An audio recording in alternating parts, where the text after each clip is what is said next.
बंदो सतगुरु चरण को करूं सप्रेम प्रणाम। अशुभ हरन मंगल करन धनी श्रीदेव चंद्र जी नाम। श्री प्राणनाथ निज मूलपति श्री मिहिराज सुनाम। तेज कुंवर श्यामा युगल को पल पल करूं प्रणाम। पिया जी को पल पल करूं प्रणाम। प्रथम लागू दो चरण को धनिये न छुड़ायो खिन। लाख तली लालेड़िया मेरे जीव के यही जीवन। इन पांव तले पड़ी रहूं। धनी नजर खोलो बातू पलना वालू निरखु नेत्रे। मेरे जीव के यही जीवन। मेरे जीव के यही जीवन।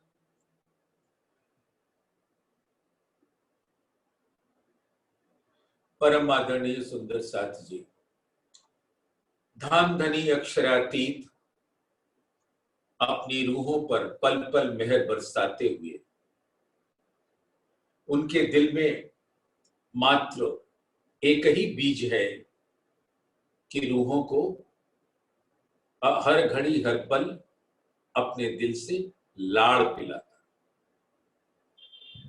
वो उच्चतम वो अवस्था है जिसके अंदर आशिक और माशूक दोनों एक स्वरूप हो जाते हैं और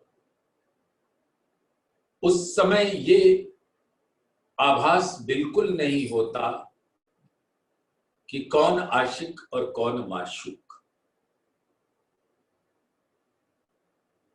ऐसे धाम के धनी जब रूहों की चाहना पूरी करते हुए उनको अक्षर का ये खेल दिखाया, लेकिन मूल में उनके दिल में ये बात थी कि इनको अर्श की बादशाही और वाहिदत का इश्क यानी हकीकत और मारिफत दोनों इस प्रकार से दिखाऊं कि जब इनकी नजर उस खेल से हटेगी तो वो इतने आनंद को प्राप्त होंगी और उनको ऐसा देखकर मेरे आनंद का भी पारावार नहीं रहेगा।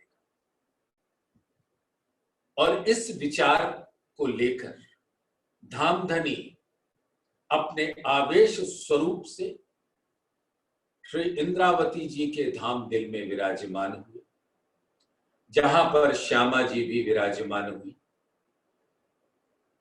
और अपने दिल के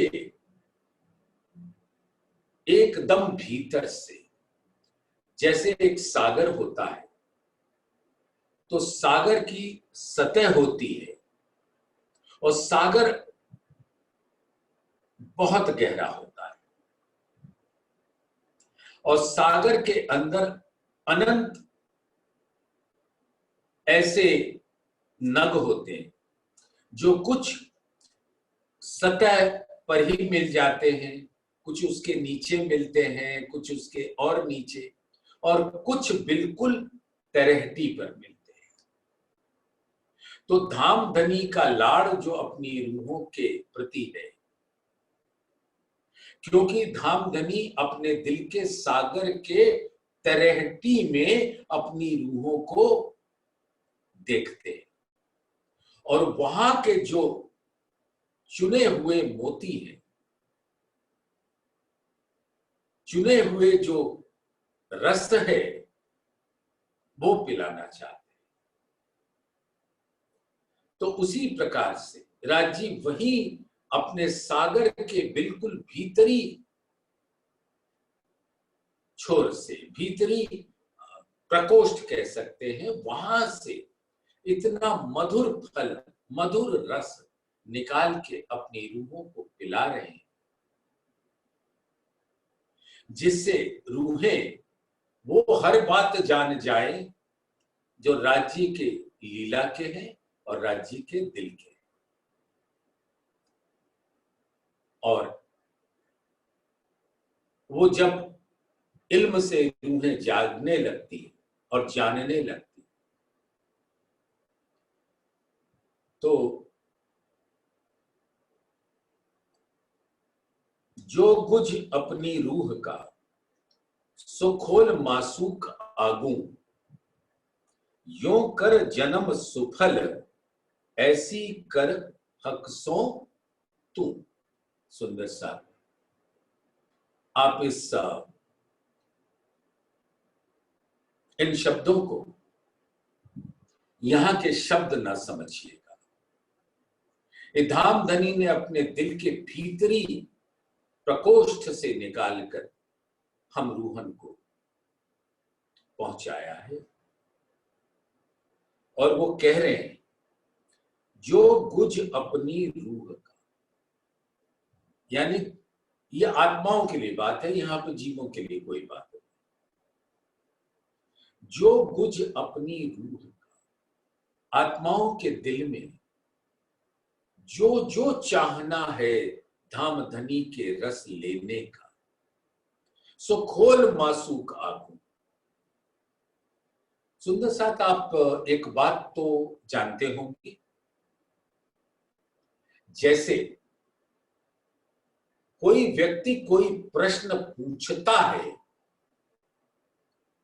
तो उसके प्रश्न की क्या गहराई है, उससे ये पता लग जाता है कि उस व्यक्ति का दिल कितना गहरा है, वो कितना ज्ञान से परिपूर्ण है, कितना प्रेम से परिपूर्ण है। उसने अपने मुख से शब्द निकाले, जैसे हम अपने सदगुरु के पास जाएं और उनसे कुछ प्रश्न पूछें, तो सदगुरु एक क्षण में समझ जाएंगे कि इसकी पैठ वाणी में कितनी है, यानी इसका हाल कैसा है, इसकी गहराई कैसी है। ये सतही बातें कर रहा है, यहां के बुद्धि को लगाकर अपने तार्किक अहम को तुष्टि दे रहा है कि इसके दिल के अंदर वो परम धाम के रहस्य को जानने की उत्कंठा है। सुंदर साथ, जब आत्मा इस तन में विराजमान जीव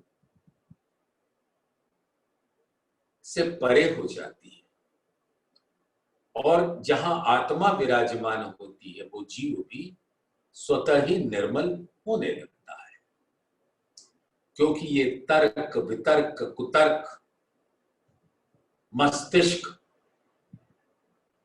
सपने की बुद्धि, ये जीव का खजाना है। लेकिन जीव जब वाणी के प्रकाश में धामधनी के स्वरूप का चिंतन मनन करता है, उस प्रकाश का आभास उसके दिल में होता है, तो उसकी सारी यहां की बुद्धि बंद हो जाती है और तब आत्मा उस इल्म को जो जीव चिंतन कर रहा होता है, आत्मा उसको ग्रहण करके अपने मूल स्वरूप में आने लगती है, अपने नूरी स्वरूप में आने लगती। और उस समय, उस घड़ी आत्मा का जो स्वरूप होता है, जीव तो ध्यान से, ज्ञान से मूल मिलावे का दृश्य ले रहा होता है, लेकिन आत्मा अनन्य प्रेम लक्षणा भक्ति से उस अद्भुत बंदगी को धारण कर अपनी सुरता मूल मिलावे में पाती है, और उसको ऐसा आभास होता है कि वो धामधनी के समक्ष बैठकर अपने दिल की बातें कह सकती है और धामधनी के पड़ उत्तर को सुन सकती है। ये लाभ अभी पर आत्म को नहीं मिल रहा, क्योंकि ऐसा फरामोश किया है कि न दिल की कुछ कह सको, न पिया शब्द सुनाया।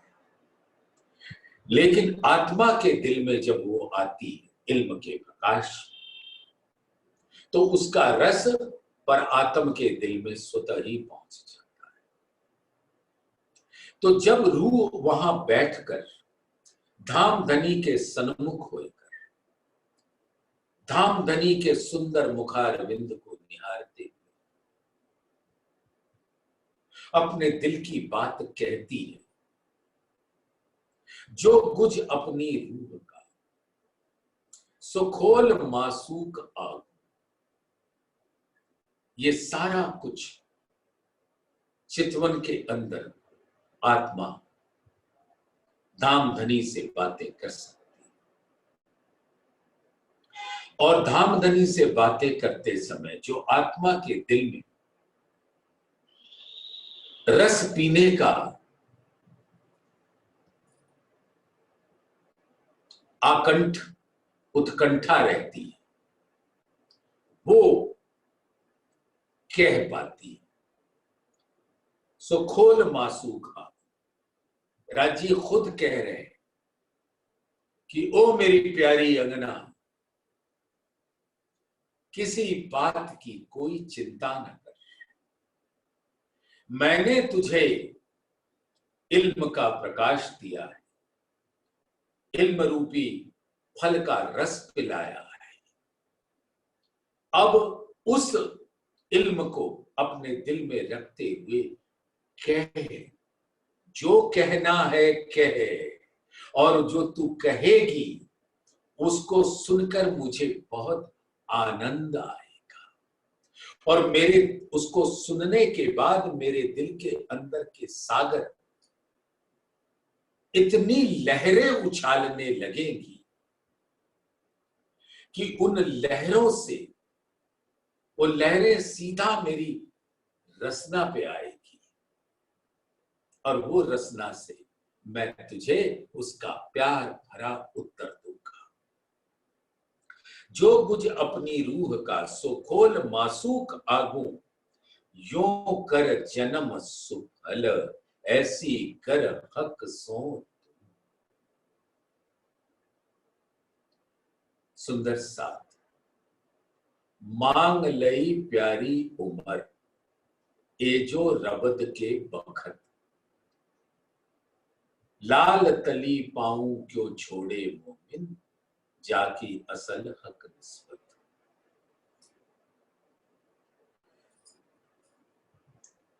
इश्क रब्द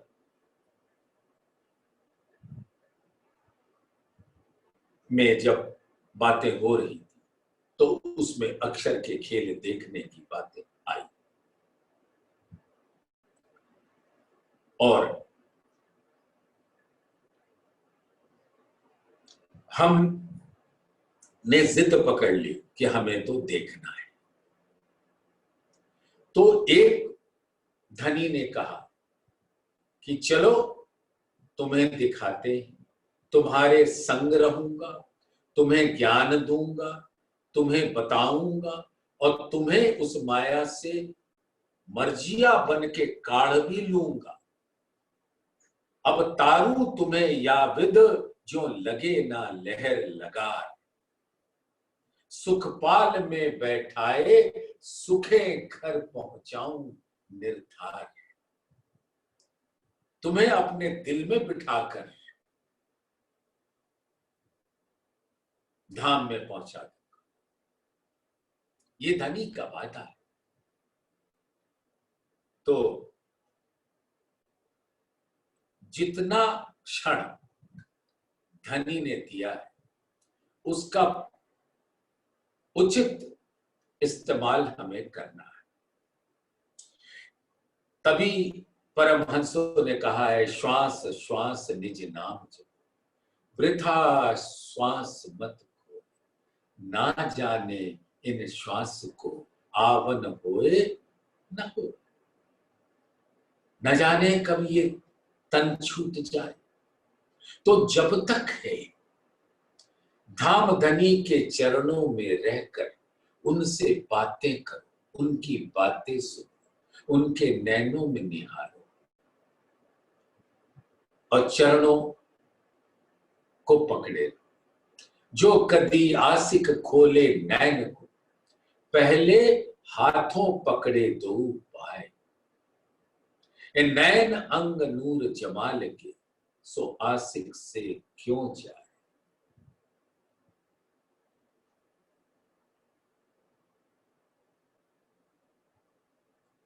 तो सुंदर साथ इस प्रकार से यहां जो हमारा आना हुआ उसको सफल बना लो।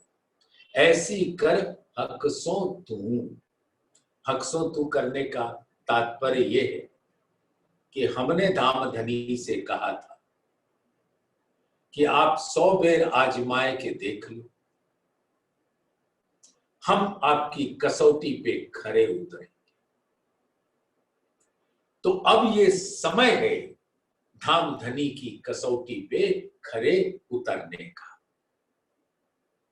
सब अंग सुफल यो हुए, करी हकसों सलाह सबन। देख बोल सुन खुशबोय सो, जिनका जैसा गुण। अब परम धाम के अंदर तो हर अंग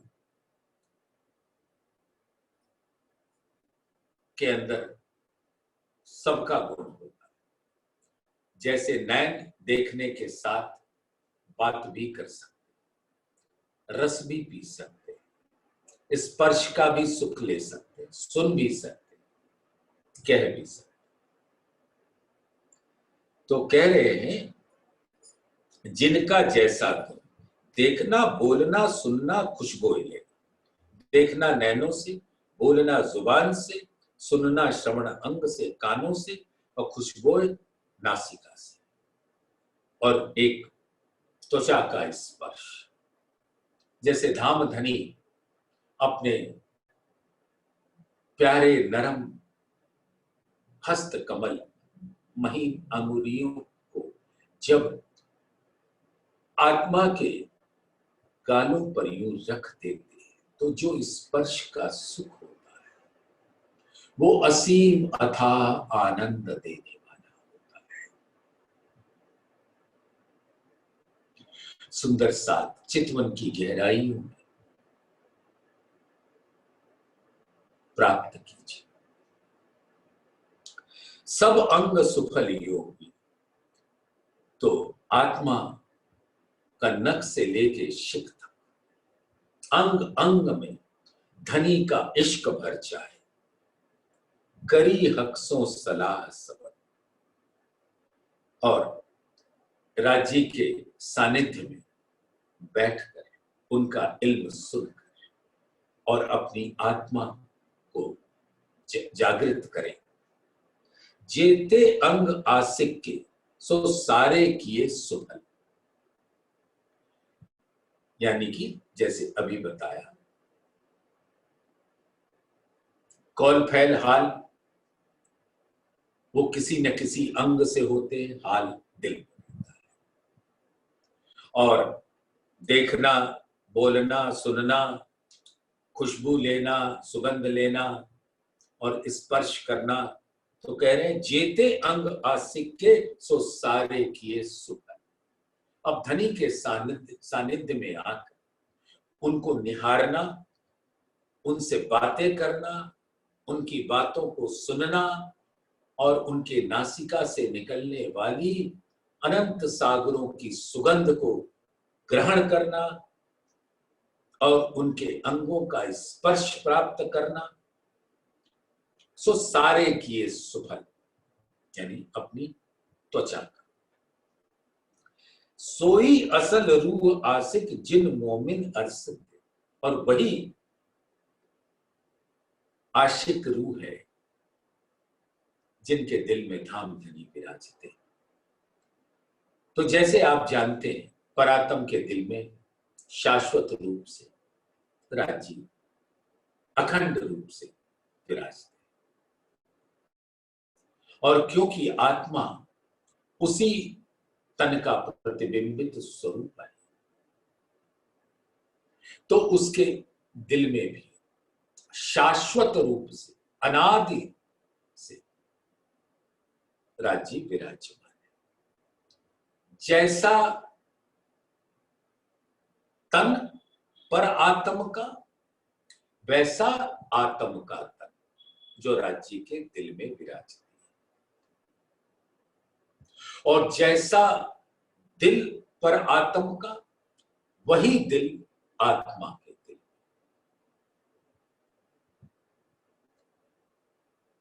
क्योंकि दोनों दिल में कोई फर्क नहीं,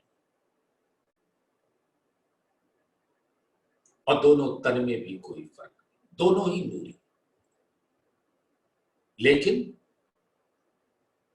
बस पर आत्म का वो इस स्वप्न स्वरूप हूबहू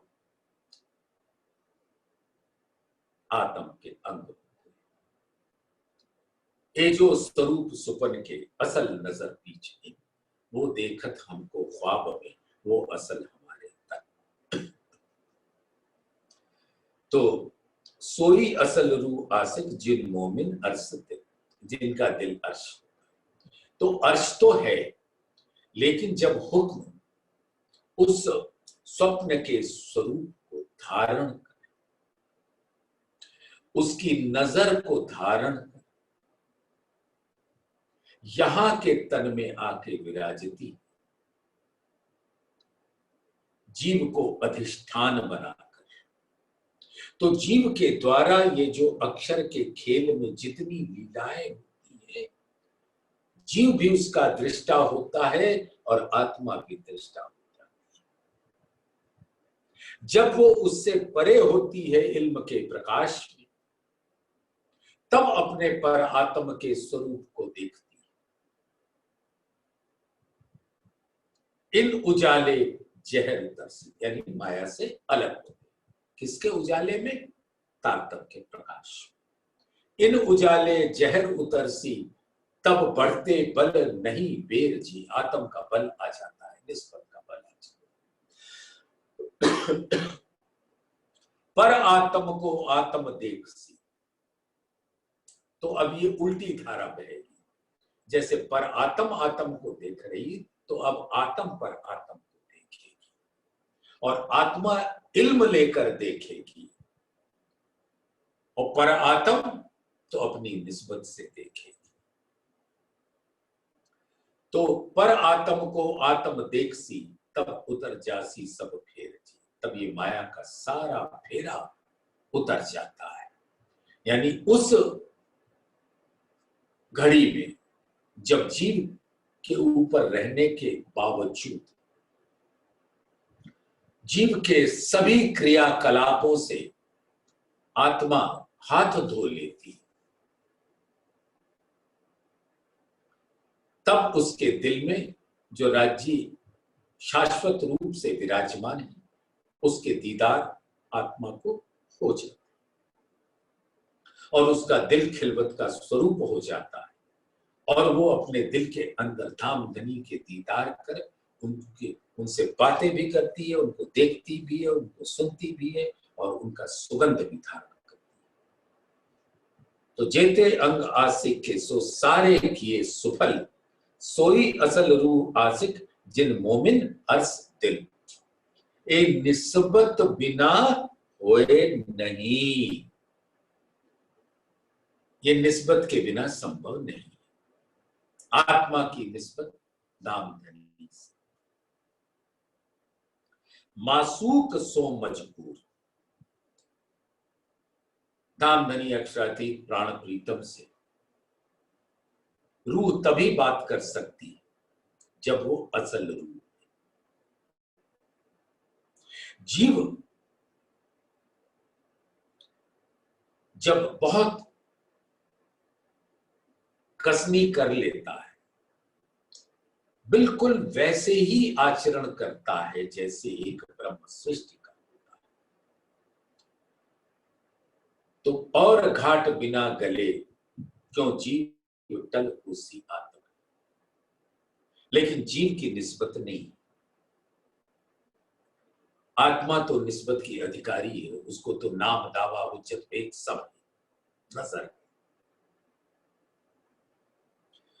तो मासूक सो मजकूर जो होगा वो तो आत्मा का होगा। ये निस्बत बिना होए नहीं, मासूक सो मजकूर, ए मजकूर इनबिद हो वही यो कहे हक सहूर। और अपनी निस्बत का बल लेकर जब यहां के बंधनों से मुक्त होकर और जो माया देख रही थी, अब वहां से मुड़कर धाम धनी को परम धाम में देख रही, तो धनी से बातें हो सकती हैं। और ये जागृत बुद्धि इसमें पूरी मदद करता है। मोमिनो हकीकत मार्फत, इनमें भी विध दोए, एक गरक होत इश्क में और आरिफ लदुन्नी सोए। सुंदर साथ ये हकीकत मार्फत दोनों इश्क के भी हैं और इल्म के भी। इश्क की हकीकत, इश्क की मारिफत, इल्म की हकीकत, इल्म की मारिफत। तो इश्क की हकीकत में जब हम परम धाम में अष्ट प्रहर की लीला में मगन रहते, तो अब हम वही हरफों का इस्तेमाल करेंगे कि परातम आशिक, राजी माशूक। तो आशिक जानती है कि वो है और आशिक है धाम धनी की, और धाम धनी भी हर कुछ अच्छी तरह देख रहे कि है तो असल में आशिक हो, लेकिन रूहें उनको माशूक समझ रही। तो उनको भी भान है, उनको भी भान है। तो ये इश्क की हकीकत, यानी इश्क के रस से, इश्क की डोर से दोनों ही हर घड़ी हर पल बंधे हैं। ये है इश्क की हकीकत। और इश्क की मारिफत कहते हैं कि जब आशिक और माशूक दोनों एक हो जाते हैं और दोनों को एक दूसरे में डूबने के बाद न आशिकी न माशूकी, दोनों एक दूसरे में गर्क हो जाते हैं, तो वो इश्क की मारिफत है। तो इश्क की हकीकत और इश्क की मारिफत, इनमें भी विध दोए, एक गरक होत इश्क में, यानी इश्क की मारिफत में प्रवेश कर जाते हैं। और इश्क की हकीकत में वो थोड़ा ज्ञान हासिल हो जाता है, लदुन्नी के बल पर। तो वो हर घड़ी हर पल जब चितवन करती तो उसको परमधाम के 25 पक्ष नजर आते और हर पक्ष के मापी भी पता होती, सब गिनती पता होती और उसका जर्रा जर्रा का बयान वो अपने दिल में करती रहती है। वो आरिफ होता है, ज्ञानी। और आरिफ लदुन्नी सोए, तो लदुन्नी ने धाम का दरवाजा खोला और उन्होंने अपनी अंतर्दृष्टि से देखा और उसके अनंत शोभा में वो गर्क हो जाते। लेकिन जो दूसरा स्थिति, उस स्थिति से परे ज्ञान के बाद अनन्य प्रेम लक्षण, इश्क जिसे कह सकते, जब वो ज्ञान के बाद उसमें पहुंच जाते हैं, इश्क के धार में रंग जाते हैं, रोम रोम बीच रमी रहिया पीऊ आशिक के अंग, इसके लिए ऐसा किया कोई हो गया एक रंग। आशिक और माशूक इश्क के रंग में, इश्क के रस में ऐसे डूबे कि ना आशिक रहे न माशूक रहे, इश्क ही इश्क रह गया।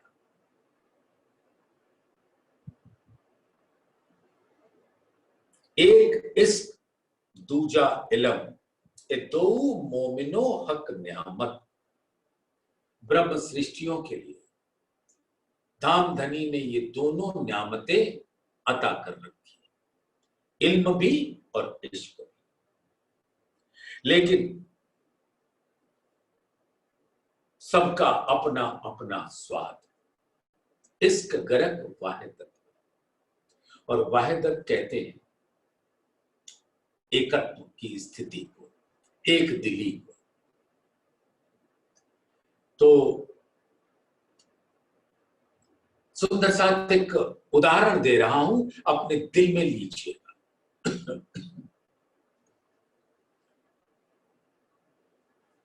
मैंने बड़ो वन के वृक्ष का निरूपण करके उसको अपने हृदय के सामने ले आए। मानो लाल चबूतरे के आगे जो 16 बड़ो वन के वृक्षों की 16 हारें, जिनके बीच में 1600 अखाड़े। तो एक आरिफ जो है उनको हर चीज पता होगी। दामदनी ने अपने इल्म की ऐसी न्यामत बख्शी है कि वो पेड़ वृक्ष कैसा है, 10 भौम ऊंचा है और उसके पीछे के बड़ो वन 250 भौम के ऊंचे,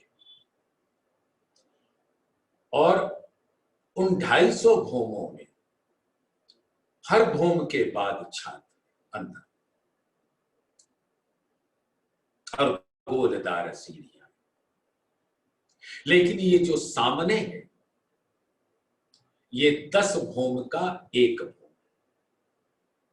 अब आरिफ ने इसको हर रूप में निहारा और जो वाहिदत में गर्क होता है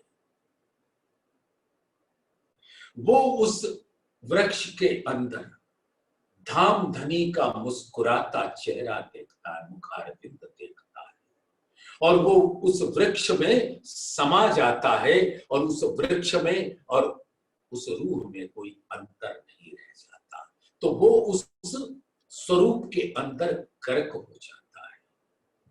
तो जो इश्क में डूबते हैं वो परम धाम के हर गली कूचे, जर्रा जर्रा में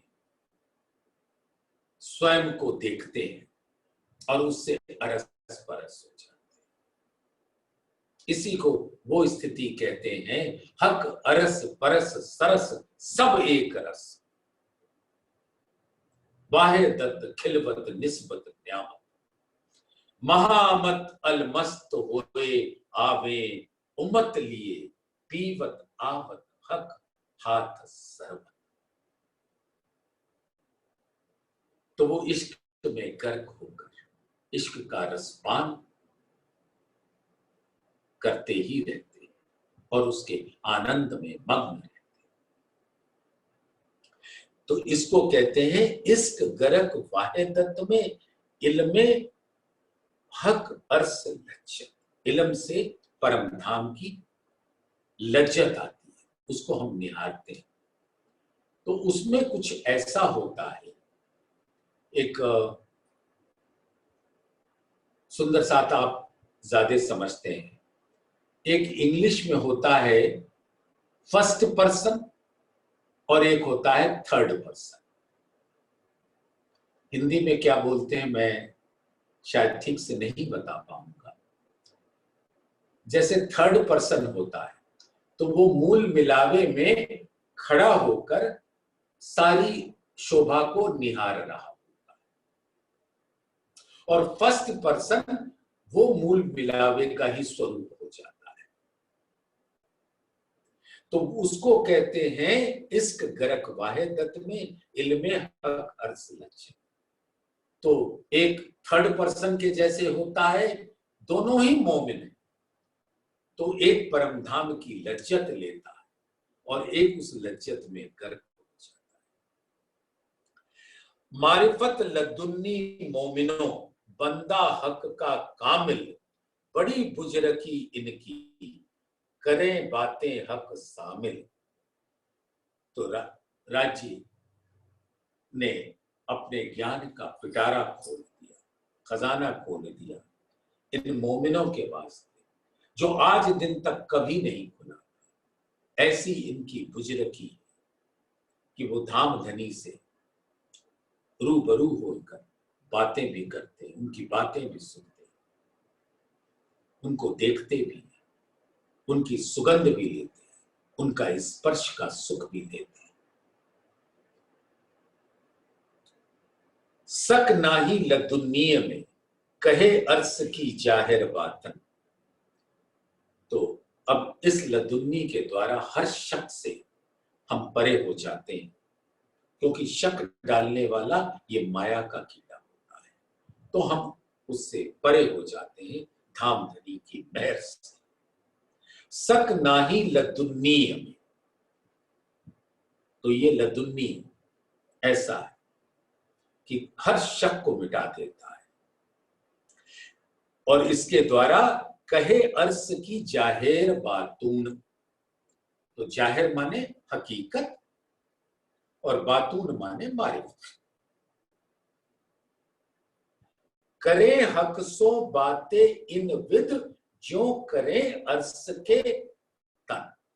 जैसे मूल मिलावे में या परम धाम के अंदर हमारे मूल तन राज्य से बातें करते, बिल्कुल वैसे ही आत्माएं भी राज्य से बातें कर रहे हैं। इस के तीसरे चौथे चरण को, इस चौपाई नंबर याद रखिएगा सुंदर साथ, 79 चौपाई है, प्रकरण 25। करें हकसों बातें इन विध ज्यों करें अर्स के तन। हक दिया चाहे लज्जत ताए इल्म दे में बेसन। अब उस परम धाम के हर स्वरूप की लज्जत देना चाहते हैं बेशक करके, तो राजी ही देंगे। रूह बातें करे हकसों देखे हौज जोए, हौज जोए। अब इस प्रकार से राज्य के साथ परम धाम के अंदर हम अष्टप्रहर की लीला में रमण करते हैं और धाम धनी से बातें करते हैं। परिक्रमा ग्रंथ में 39 नंबर का प्रकरण है सुंदर साथ, जब आपका दिल करे उसमें डूबिए, आनंद लीजिए। उसमें एक जगह आता है जहां पे कहते हैं क्यों ना होए प्रेम इनको। तो जब हिंडोले को वो सेज बना देते और धाम धनी के साथ रूह उस पे पौढ़ने का सुख देती है और पौढ़ के बातों का सुख, कहने सुनने का सुख, निहारने का सुख, सुगंध का सुख, स्पर्श का सुख, हर कुछ उन हिंडोलों पे लेती है। तो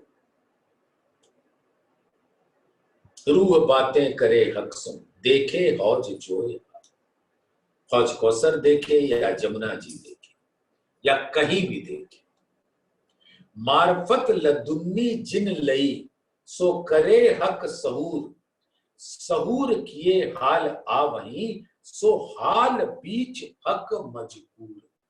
सुंदर साथ इन चौपाइयों के अंदर प्रवेश कर जाइए, ये राज्य के वचन हैं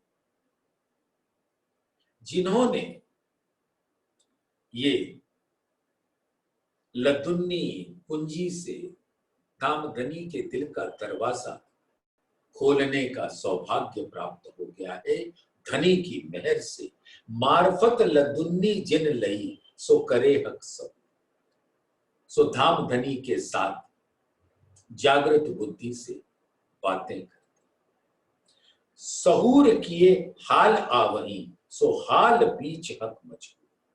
अब जब जागृत बुद्धि से परम धाम का सहूर करते हैं तब उनके दिल में परम धाम का स्वरूप खड़ा हो जाता है और उस अपने दिल में हक से मजबूर होता है। हाल माने दिल, सो हाल बीच हक मजबूर। यो हक कहावत मोमिनो नजीक हाल है तुम, हक बातें किया चाहे रूह सो वाहे दत खसम, रूह सो वाहे दत खसम। अब देख लीजिए कि अब वो हाल एकदम तुम्हारे नजीक है। इल्म की रोशनी से परम धाम के दीदार की, परम धाम के अंग अंग की लज्जत ली, उसके बाद हर अंग में राज्य के स्वरूप को देखा और उससे मैं अरस परस हो, एक इल्म का सुख, एक इश्क का सुख। अंग देखे जेते सूरत के सो तो सारे इश्क सारा, गुन हक बाहर देखा इन बातों मोमिन कातर। ये सामर्थ्य ब्रह्म सृष्टियों का ही है जिनकी निस्बत है। और ऐसे नजीकी हाल में राज्य हमसे बातें करते हैं और अपनी बातें सुनते हैं और करते हैं और खसम ऐसे वाहिदत का सुख हमें पहुंचाते हैं। पीछे हक सब करसी रूह सुख लिया चाहे अब जब हम परम धाम में जिस घड़ी धाम धनी हर आत्मा को जागृत कर देगी, परात्म के दिल जागृत हो जाएंगे और तन भी उठ खड़े होंगे धाम में। पौड़े भेले जागसी भेले खेल देखा सबों एक, बाता करसी जुदी जुदी विद विद के विसेक। अपने अपने अनुभव की बातें करेंगे। तो जब उठ खड़े होंगे 7वें दिन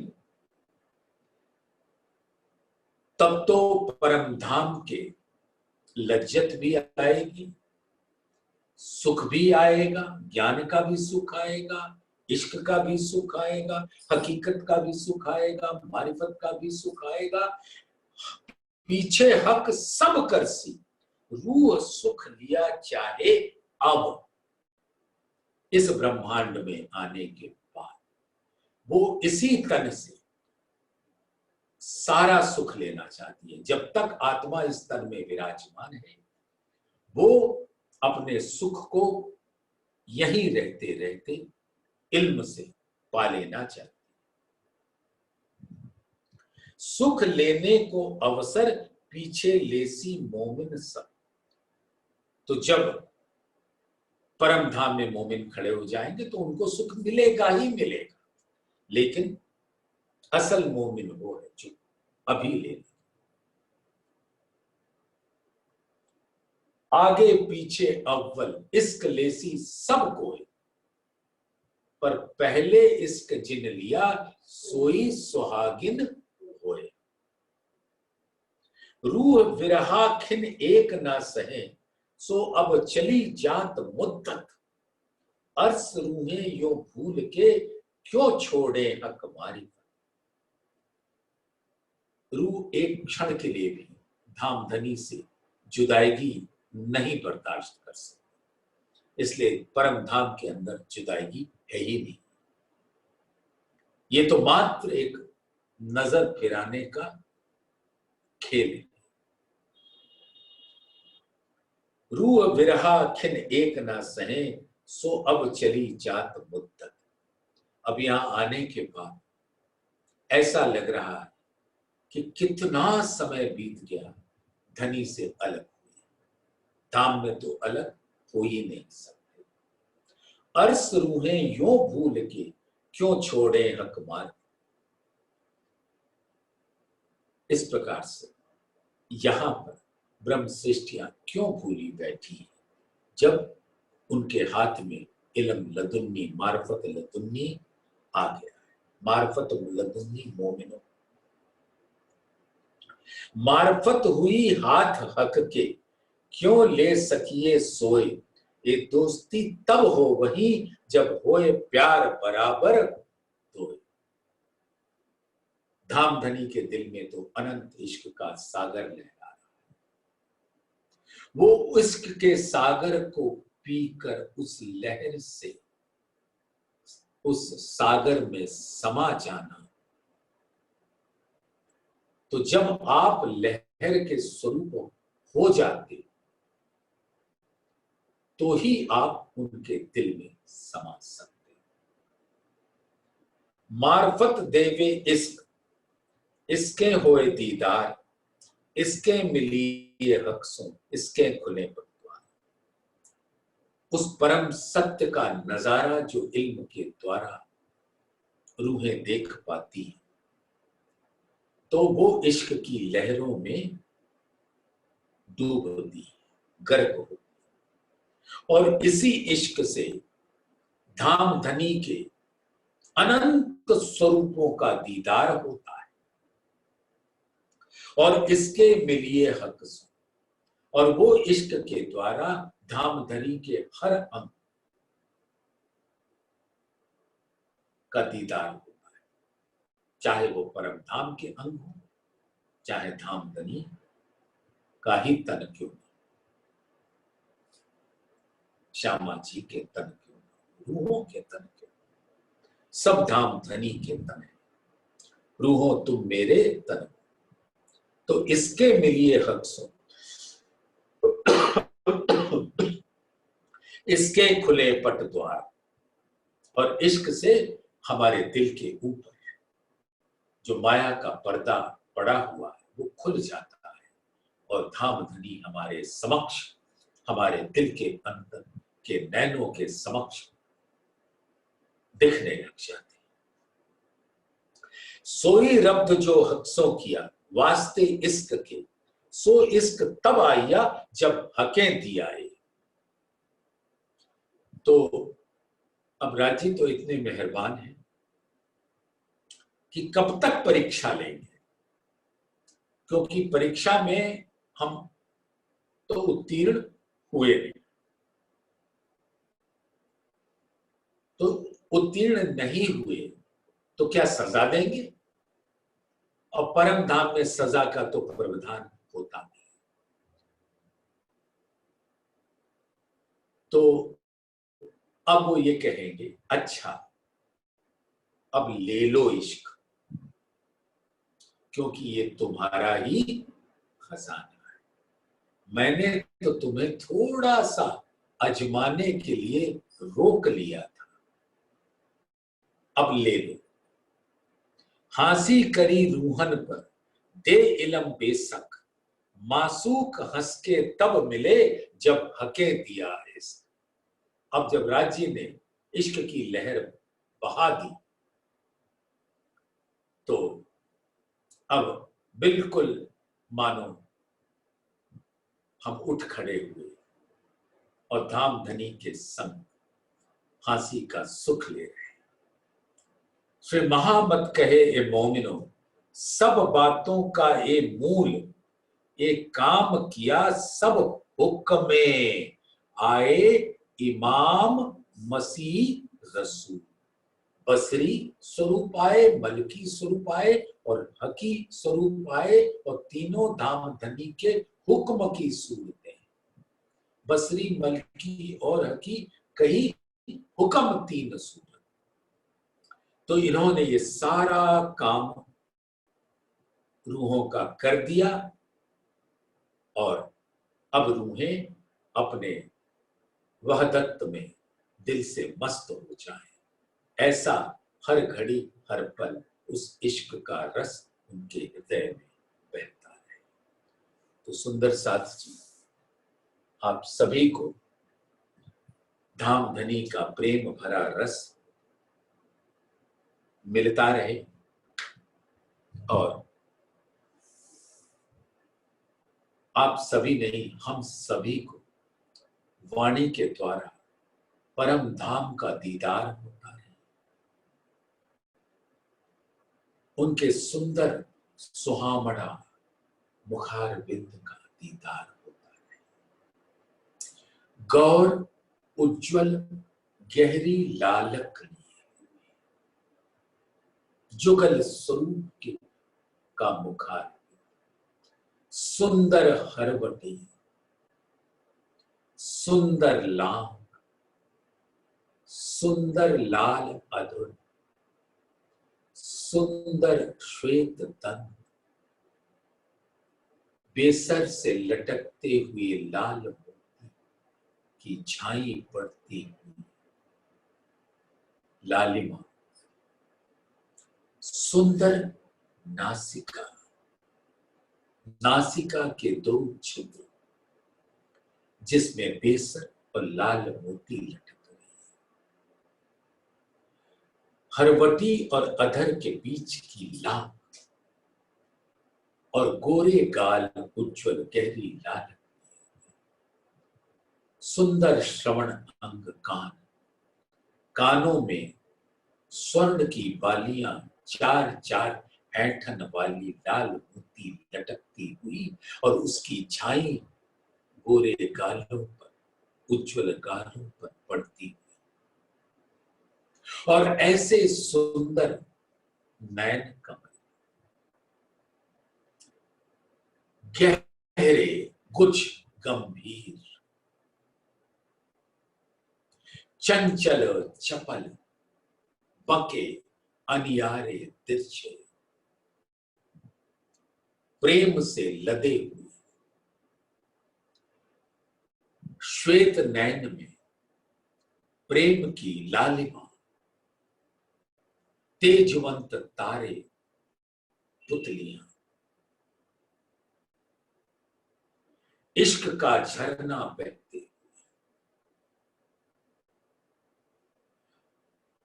और नासिका से तिलक नीलवट तक, और बीच में लाल टीका जिसके चारों तरफ सुनहरी कर करी मानो सभी ब्रह्म सृष्टियां उस प्रेममयी लाल टीका राज्य के दिल के चारों तरफ विद्यमान है। सुंदर अमृत श्याम रंग की जुल्फे घुंघराले कांधे तक लटकती हुई शीश कमल से, और उसकी लटें श्रवण अंग तक सुंदरता बिखेरती हुई दोनों तरफ। ऐसा ही सुंदर मुखार माशूक श्री श्यामा जी का गौर उज्जवल गहरी लालक लिए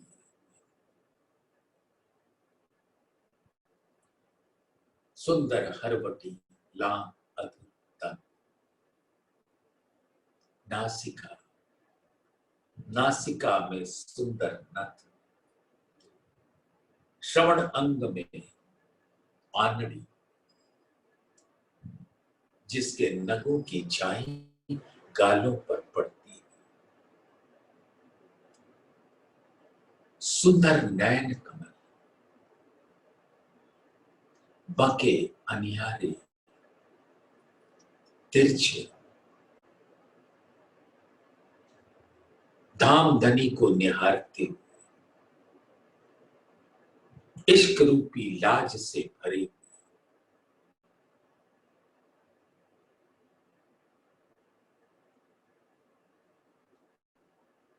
सुंदर पलक भौवें बरौनिया भृकुटी नीलवट, नीलवट पे लाल बेंदा और सिर पे केश श्याम रंग के, मांग से सामने आती हुई सुंदर राखड़ी,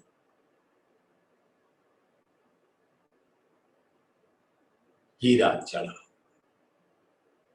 ऐसा सुंदर सुहावना श्यामा जी के मुखार बिंद, जुगल स्वरूप के मुखार बिंद, धामधनी के चरण पकड़ धनी के नैनों में निहारते हुए धनी की कृपा से जुगल स्वरूप के मुखार बिंद को अपने हृदय में धारण कर ले सुंदर सार,